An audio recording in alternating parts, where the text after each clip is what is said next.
नमस्कार, आप देख रहे हैं न्यूज़ 1 इंडिया। आपके साथ मैं हूं सुरभि तिवारी। तो देवभूमि की शुरुआत करेंगे। सबसे पहले खबर तपोवन से, जहां पर तपोवन टनल में रेस्क्यू ऑपरेशन लगातार जारी है। एनडीआरएफ के जवान रेस्क्यू ऑपरेशन चला रहे हैं। टनल के अंदर तेजी से ये काम हो रहा है, तो जेसीबी लगाकर डंपर से मलबा बाहर निकालने का काम भी किया जा रहा है। तो वो तस्वीरें भी हम आपको दिखा रहे हैं कि कैसे जेसीबी की मदद से टनल के अंदर से मलबे को निकालने का काम तेजी से किया जा रहा है। तो तपोवन टनल में रेस्क्यू ऑपरेशन लगातार जारी है। 2 घंटे के लिए बीते शाम इस बचाव राहत कार्य को रोक दिया गया था।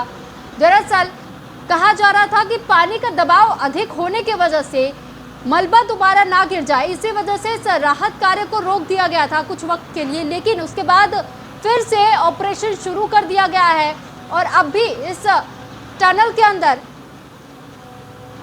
अभी भी 30 से 35 लोगों के फंसे होने की आशंका जताई जा रही है। इस पर अधिक जानकारी के लिए एसोसिएट एडिटर ब्रिजेश श्रीवास्तव हमारे साथ जुड़ चुके हैं।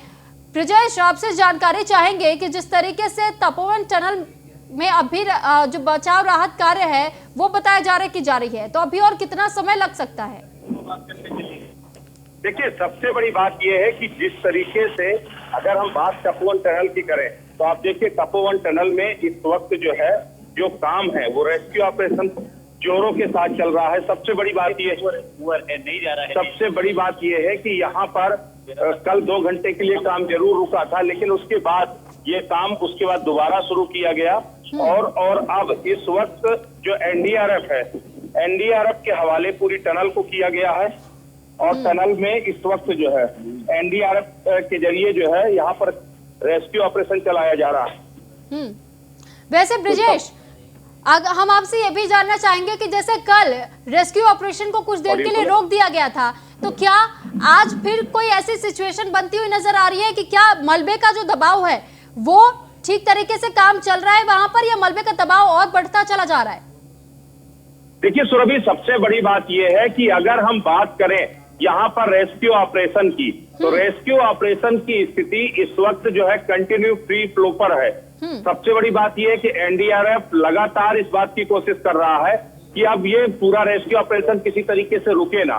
टनल के अंदर फिलहाल काम चल रहा है, वहां पर अब एक बड़ी कामयाबी ये है कि वहां पर नेट अब अंदर तक चुकी गाड़ियां जा रही हैं और उसकी वजह से अंदर तक गाड़ी जा करके वहां से मलबे को लाया जा रहा है। ये सबसे अहम बात है।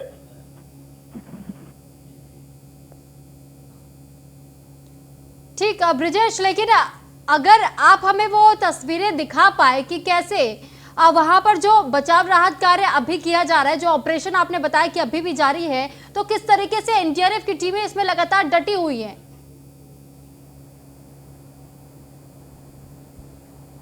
देखिए, अगर आप कुछ तस्वीरें देख सकते हो कि किस तरीके से ये पूरा जो रेस्क्यू का काम है, आप ये देखिए सामने, अगर आप ये तस्वीरें देख सकते हो कि किस तरीके से ये जो रेस्क्यू टीम है वो बराबर यहाँ पर काम कर रही है। ये पूरा उस टनल का इलाका है जहाँ पर ये पूरा रेस्क्यू ऑपरेशन चल रहा है। सबसे महत्वपूर्ण बात ये है पूरे उसमें कि देखिए एनडीआरएफ को अब अभी सेना और आईटीबीपी को इसमें पीछे किया गया है, क्योंकि एनडीआरएफ को एक्सपर्टीज हासिल है जिसमें एनडीआरएफ इस तरह के तमाम आपदाग्रस्त इलाकों में रेस्क्यू ऑपरेशन चला सकती। सबसे अहम बात यह, अगर आप ये सामने धौलगंगा का आप वो देखिए कि धौलगंगा का जल स्तर तेजी के साथ बढ़ रहा है। सबसे बड़ी बात यह कि जो धौलगंगा का जल स्तर बढ़ा है उसने थोड़ा सा एक प्रॉब्लम जरूर क्रिएट किया है, एक समस्या खड़ी किया है, लेकिन जो सबसे महत्वपूर्ण बात यह है कि आप अभी फिलहाल स्थिति लगातार मॉनिटर की जा रही है। आप नीचे देखिए, आपको एनडीआरएफ, एसडीआरएफ के जवान आपको मिलेंगे, बाहर सेना के भी जवान आपको दिखाई देंगे। तो ये सारे लोग इस वक्त बाहर भी मॉनिटर कर रहे हैं कि कहीं ऐसा नहीं कि अचानक धौलगंगा का जल स्तर तेजी के साथ बढ़ जाए ताकि उसके बाद फिर दिक्कत खड़ी हो जाए। कल इसी तरीके से हुआ था। तो अब एक तरफ जहां जल स्तर को मॉनिटर किया जा रहा है, वहीं दूसरी तरफ जो रेस्क्यू ऑपरेशन है वो पूरे जोर शोर से चल रहा है। रेस्क्यू जो टीमें हैं वो अब टनल के अंदर दाखिल हो रही हैं और मुख्य टनल में दाखिल होने के लिए उन्हें अभी भी खासी जद्दोजहद करनी पड़ रही है। सबसे बड़ी बात यह है कि जो 180 मीटर टनल थी, अब उसमें लगभग 180 मीटर तक जो है एनडीआरएफ की टीमें पहुंच गई हैं।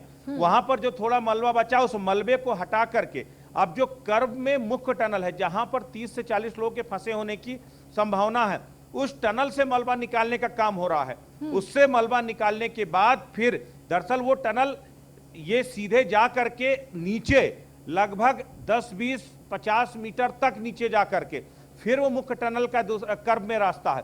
तो पहले उसका मलबा हटा के फिर नीचे से खुदाई करके फिर उस टनल के अंदर दाखिल होने के लिए एनडीआरएफ लगातार प्रयासरत है।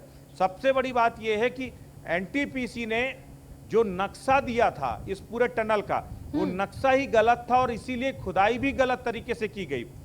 अब जाकर के एक्चुअल लोकेशन को ट्रैक किया जा रहा है, एक्चुअल लोकेशन को समझने की कोशिश की जा रही है और उसी के तहत अब ये पूरी जो है ये जो रेस्क्यू ऑपरेशन अब इसको जो है अंजाम दिया जा रहा है। सबसे बड़ी चीज ये है कि अब कोऑर्डिनेशन की जो बात है, एनटीपीसी के साथ पिछले 4 दिनों तक कोई प्रॉपर कोऑर्डिनेशन देखने को नहीं मिला। एनटीपीसी की तरफ से जो सहयोग होना चाहिए था वो सहयोग नहीं मिला और यही वजह है कि ये रेस्क्यू ऑपरेशन और ज्यादा डिले हुआ। वो अलग बात है कि जो उच्चाधिकारी ऑफिशियली इसको एक्सेप्ट नहीं कर रहे हैं, लेकिन दबी जुबान जो हमारी तमाम रेस्क्यू टीम से बात हुई उनका साफ तौर पर कहना था कि अगर एनटीपीसी ने समय रहते अगर हमें सही मैप दे दिया होता तो शायद टनल तक हम जल्दी पहुंच सकते थे, लेकिन वो मैप इनको सही नहीं मिला। एनडीआरएफ उसमें लगातार जो है मलबा हटाने का काम करती रही। सबसे बड़ी बात यह कि अब जाकर के सही लोकेशन ट्रैक हुई है और उसके बाद अब जो आगे का ऑपरेशन है वो उस तरीके से आगे चलाया जा रहा है। तो कोशिश यही की जा रही कि जल्द से जल्द मुख्य टनल तक पहुंचा जाए और उसके बाद वहां से रेस्क्यू किया जाए, वहां देखा जाए कि फंसे हुए लोगों की स्थिति क्या है। आप जरा वो देखिए सामने, अगर आप धौलगंगा के सामने का उधर देखिए जहां पर बीआरओ और एसडीआरएफ के जवान लगातार काम कर रहे हैं। सबसे बड़ी बात यह है कि वो ठीक सामने एक पुल था, वो पूरा पुल बह गया था और उस गांव की कनेक्टिविटी को भी मेंटेन करने के लिए बाकायदा जो बीआरओ के जवान हैं वो दिन रात यहां पर पुलों को बनाने में लगे हुए और इसीलिए अब देखिए जो रस्सी डाल करके ये अब एक जो है ट्रॉली वाला पुल बनाया जाएगा जिससे वहां के लोगों को इस तरफ लाया जाए, क्योंकि पीछे कई गांव हैं और उन गांवों से संपर्क पूरी तरीके से टूट गया है। आपको मैं जरा वो दिखाऊं, ये सामने वो स्कूल भी है, इसके साथ हेलीपैड भी बनाया गया है।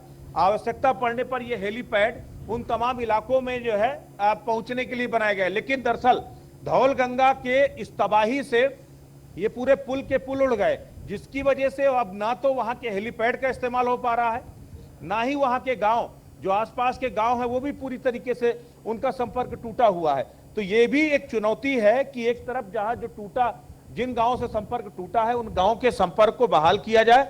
दूसरी जो बड़ी चुनौती है वो जल स्तर को भी लगातार निगरानी रख रहा है। देखिए पूरा जल स्तर ये इसी तरफ टनल की तरफ ही आपको, ये धौलगंगा का जो बहाव है वो आपको टनल की तरफ ही दिखाई देगा और टनल की तरफ ये बहाव ये कटान भी लगातार कर सकता है। इसलिए ये भी मॉनिटर किया जा रहा है कि ये जो जल स्तर कटान न करे, इसके लिए आगे मलबे को आगे बढ़ा करके इधर से कटान भी रोकने की कोशिश की जा रही है।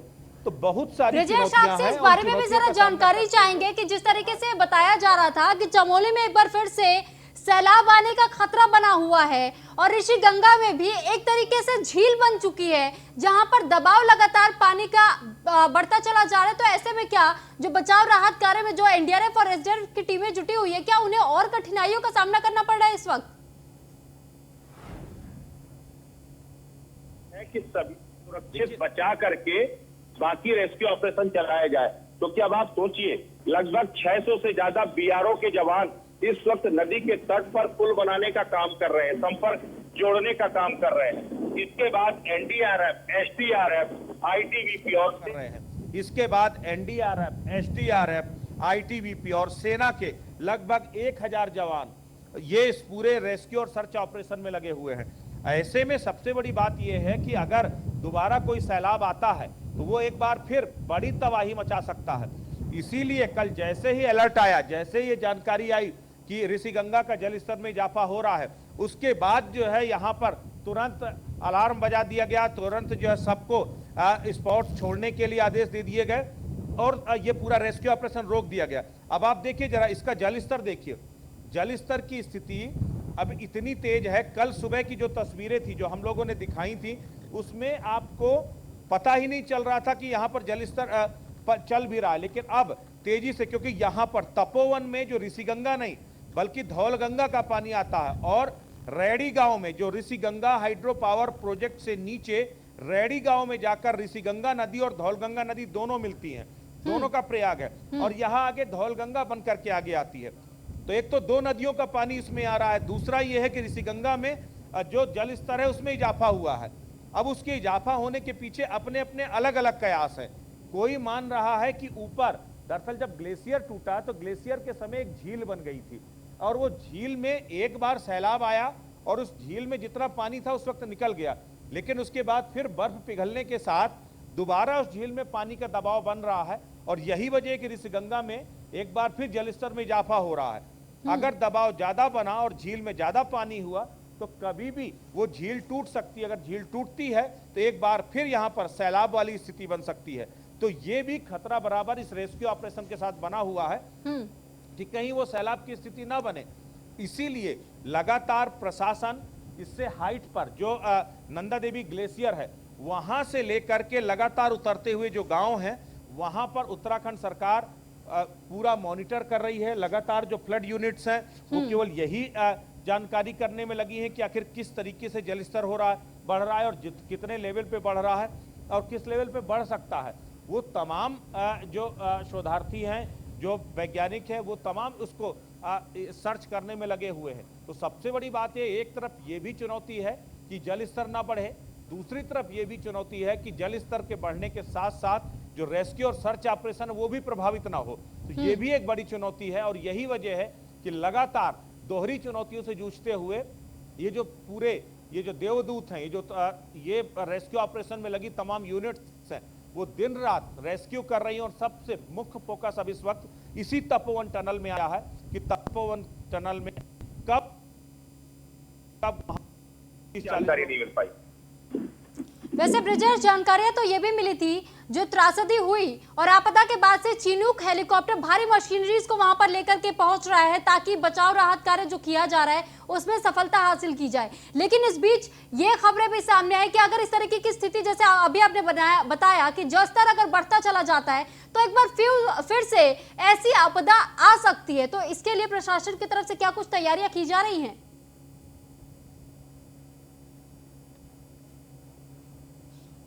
देखिए, मैंने पहले भी बताया कि प्रशासन पूरी तरीके से अलर्ट मोड पे है। एक छोटी सी भी इंडिकेशन प्रशासन पूरा सीरियसली ले रहा है। कल केवल ऋषिगंगा प्रोजेक्ट के ऊपर जो गांव बने हुए हैं पहाड़ी पर, उन्होंने एक अलार्म वहां से शोर मचाना शुरू किया कि तेज आवाज आ रही है पहाड़ से, और तेज आवाज के साथ जो है पानी बढ़ रहा है। तो जैसे ही ये अलर्ट आया, वहां पर प्रशासन के चौकीदारों ने तुरंत इसको बीआरओ यूनिट को इन्फॉर्म किया, एनडीआरएफ को इन्फॉर्म किया, और उसके बाद तुरंत जो है ये पूरा रेस्क्यू ऑपरेशन रोक दिया गया। और उसके बाद फिर जो है इंतजार किया गया, जब जल स्तर मेंटेन हो गया तब उसके बाद दोबारा वो रेस्क्यू ऑपरेशन शुरू किया गया। तो सबसे बड़ी बात यह कि प्रशासन अब कोई कुताही नहीं बरतना चाहता। एक बड़ी तबाही, एक बड़े सैलाब ने ये जबरदस्त तरीके से तबाही लाई है, अभी उसी को आप रिस्टोर नहीं कर पाए हो, और उसके बाद किसी और आपदा को मोल लेने की स्थिति प्रशासन बिल्कुल नहीं है। इसीलिए फूक फूक कर कदम उठाया जा रहा है। सबसे बड़ी बात यह है कि अब जो ऑपरेशन है वो तो चल ही रहा है। उस ऑपरेशन को ना तो एनडीआरएफ रोक रहा है, अब यह सतर्कता के साथ वो ऑपरेशन चल रहा है। एक बड़ी चुनौती ये है कि ये पूरा जो धौलगंगा का पानी है, अगर धौलगंगा का जलस्तर बढ़ता है तो वो टनल के अंदर आ सकता है, और अगर टनल के अंदर पानी बढ़ता है तो ये जो अभी 5 दिन की जो पूरी की कराई मेहनत थी वो बेकार हो सकती है। इसीलिए अब इस चुनौती लगातार जल स्तर को मॉनिटर करते हुए, इसकी कटान को रोकते हुए ये पूरा सर्च और रेस्क्यू ऑपरेशन चल रहा है। जी ठीक है, बहुत शुक्रिया ब्रिजेश आपका तमाम जानकारी हम तक पहुंचाने के लिए। तो अभी आपने वो पूरा मंजर देखा कि कैसे राहत बचाव कार्य अभी जारी है, ऑपरेशन लगातार जारी है, और जो एसडीआरएफ एनडीआरएफ की टीमें हैं वो लगातार लोगों को बचाने की कोशिश कर रही है। देहरादून से जहां पर महाराष्ट्र के राज्यपाल भगत सिंह कोश्यारी ने सीएम त्रिवेंद्र सिंह रावत से मुलाकात की है। राज्य में आई आपदा को लेकर के राज्यपाल ने सीएम त्रिवेंद्र सिंह रावत से मुलाकात की और इसी विषय पर चर्चा भी की गई। तो आपदा स्थल पर राहत और बचाव कार्य तेजी से चल रहा है। सीएम त्रिवेंद्र सिंह रावत ने राज्यपाल को बताया और साथ ही इस बार की जानकारी भी दी गई कि मौके पर उच्च शिक्षा राज्य मंत्री डॉक्टर धन सिंह रावत भी मौजूद थे। तो इस बात की जानकारी दी गई है कि जो बचाव राहत कार्य है वो तेजी से चल रहा है और लगातार जो टीमें हैं एनडीआरएफ और एसडीआरएफ की, साथ ही आईटीबीपी के जवान भी वहां पर मुस्तैदी के साथ काम कर रहे हैं, मौजूद है। वहां पर लगातार ऑपरेशन चलाया जा रहा है, लोगों को बचाने का काम किया जा रहा है, मलबा हटाया जा रहा है। अब ऐसे में मुलाकात करने के लिए महाराष्ट्र के राज्यपाल भगत सिंह कोश्यारी पहुंचे। जब उन्होंने सीएम त्रिवेंद्र सिंह रावत से मुलाकात की तो मुलाकात के बाद से इस बारे में उन्होंने जायजा लिया, जानकारी ली कि किस तरीके से कार्य वहां चल रहा है और कितना वक्त लग सकता है। इसको लेकर के चर्चा हुई सीएम त्रिवेंद्र सिंह रावत और महाराष्ट्र के राज्यपाल के बीच में। तो ऐसे में सीएम त्रिवेंद्र सिंह रावत ने इस चर्चा के दौरान तमाम जानकारियां राज्यपाल को दी हैं। तो महाराष्ट्र के राज्यपाल जो है वो मिलने पहुंचे हुए थे सीएम त्रिवेंद्र सिंह रावत से और उस वक्त ये तस्वीरें हम आपको दिखा रहे हैं जब सीएम त्रिवेंद्र सिंह रावत और महाराष्ट्र के राज्यपाल एक जगह पे मौजूद थे। दोनों एक दूसरे से मुलाकात करने के लिए यहाँ मौजूद थे। इस पर फहीम तन्हा रेजिडेंट एडिटर अधिक जानकारी के साथ हमारे साथ जुड़ चुके हैं। फहीम, आपसे जानकारी चाहेंगे कि महाराष्ट्र के राज्यपाल सीएम त्रिवेंद्र सिंह रावत से मिलने के लिए पहुंचे, चर्चा हुई आपदा को लेकर के, तो क्या कुछ बातें सीएम त्रिवेंद्र सिंह रावत की तरफ से बताई गई? देखिए, जो होली के तपोवन में आपदा आई और उसके बाद जो हालात बने, जो रेस्क्यू ऑपरेशन है, दिक्कतें, तमाम पहलुओं को लेकर औपचारिक चर्चा हुई के बीच महाराष्ट्र राज्यपाल भगत सिंह कोश्यारी और त्रिवेंद्र सिंह रावत भी काफी देर की चर्चा रही। और भगत सिंह कोश्यारी उत्तराखंड रही हैं, पूर्व मुख्यमंत्री उत्तराखंड के और यहाँ सांसद भी रहे हैं, इसलिए वो उनकी स्वाभाविक तौर पर उत्तराखंड को लेकर के, उनकी यहाँ की गतिविधियों को लेकर के, चाहे आपदा की बात हो चाहे राजनीतिक गतिविधियां हैं, वो उसमें संपर्क में बने रहते हैं। और भगत सिंह कोश्यारी ने अपनी संवेदनाएं व्यक्त की, दुख प्रकट किया इस घटना को लेकर के और आपदा राहत कार्यों को लेकर के चर्चा की है। और जो दिक्कतें अड़चने आ रही हैं उनको दूर किस तरह से किया जा सकता है, इसको लेकर के भी मुख्यमंत्री से वार्ता हुई है। तो इन तमाम मुद्दों को लेकर के, और अभी बजट सत्र होना है उसको लेकर के भी चर्चा हुई, गैरसैंण में बजट सत्र होना है, इन तमाम मुद्दों को लेकर के जो मौजूदा वर्तमान की घटनाक्रम है उसको लेकर के दोनों मध्य चर्चा हुई। चलिए ठीक, बहुत शुक्रिया फहीम आपका तमाम जानकारी हम तक पहुंचाने के लिए। तो वहीं मसूरी में महाराष्ट्र के राज्यपाल भगत सिंह कोश्यारी का दौरा आज का बताया जा रहा है। लाल बहादुर शास्त्री प्रशासनिक एकेडमी पहुंचे राज्यपाल। तो 2 हफ्ते के इंडक्शन प्रोग्राम के समापन कार्यक्रम में शिरकत करेंगे राज्यपाल कोश्यारी। तो राज्यपाल भारी सुरक्षा के बीच देहरादून के लिए रवाना हुए। तो 1 दिवसीय ये दौरा बताया जा रहा है और ऐसे में देहरादून पहुंचे हैं महाराष्ट्र के राज्यपाल और कहा जा रहा है कि राज्यपाल भगत सिंह कोश्यारी का दौरा आज का लाल बहादुर शास्त्री प्रशासनिक एकेडमी पहुंचे हुए हैं राज्यपाल। तो 2 हफ्ते के इंडक्शन प्रोग्राम के समापन कार्यक्रम में शिरकत करने के लिए यहां पहुंचे हैं। तो ऋषिकेश पुलिस को बड़ी सफलता हाथ लगी है। पुलिस ने वाहन चोरों को गिरफ्तार किया है। पुलिस ने कब्जे से चोरी की हुई स्कूटी को बरामद कर लिया। कोर्ट ने आरोपियों को गिरफ्तार कर जेल भी भेज दिया है।